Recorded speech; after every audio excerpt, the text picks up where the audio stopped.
দেখো আমি তোমার জন্য এই গেঞ্জিটা এনেছি। বাহ, কোথা থেকে কিনলে? মল থেকে। মল থেকে? কেমন হয়েছে গো? মোটামুটি চলে যাবে। কি বলছো? আমি হাতে ধরে ভালো করে চেক করে নিলাম, আর কত টাকা দাম নিয়েছে জানো এটার? এটা কত টাকা দাম নিয়েছে? কি বলছো? এই কাপড়টা তো মোটামুটি আমি যা বুঝতে পারছি। তুমি কি হাতে ধরে চেক করে কাপড়টা কিনেছো? হ্যাঁ অবশ্যই। এই তো, হাতে ধরে যে কোনো কাপড়কেই তোমার ভালো বলে মনে হতে পারে, কিন্তু এই জামা কাপড়ের অরিজিনাল কোয়ালিটি যদি বুঝতে হয় তাহলে একটা ছোট ট্রিক্সকে অ্যাপ্লাই করতে হবে। যেমন দেখো, এইখানে একটা ট্যাগ লাগানো আছে।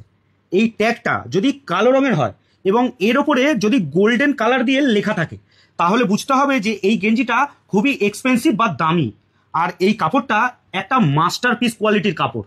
আর যদি এই লেভেলটা কালো রঙের হয় আর এর ওপরে সাদা রঙের ফ্রন্ট লেখা থাকে, তাহলে বুঝতে হবে যে এই কাপড়টা মোটামুটি ভালো কোয়ালিটির আর এটা মোটামুটি দামি হতে পারে। আর যদি এই কাপড়ের লেভেলটা সাদা রঙের হয় আর এর ওপরের লেখাটা যদি কালো রঙের থাকে, তাহলে বুঝতে হবে যে এই কাপড়ের কোয়ালিটিটা মাঝারি কোয়ালিটি।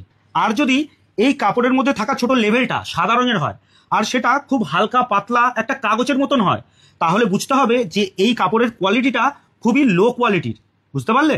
এইভাবে হাতে ধরার সাথে সাথে এই লেভেলটা দেখে কাপড়ের কোয়ালিটি তোমাকে বুঝতে হবে, তবেই বুঝতে পারবে যে এই কাপড়ের দামটা ঠিক নিচ্ছে কি ভুল।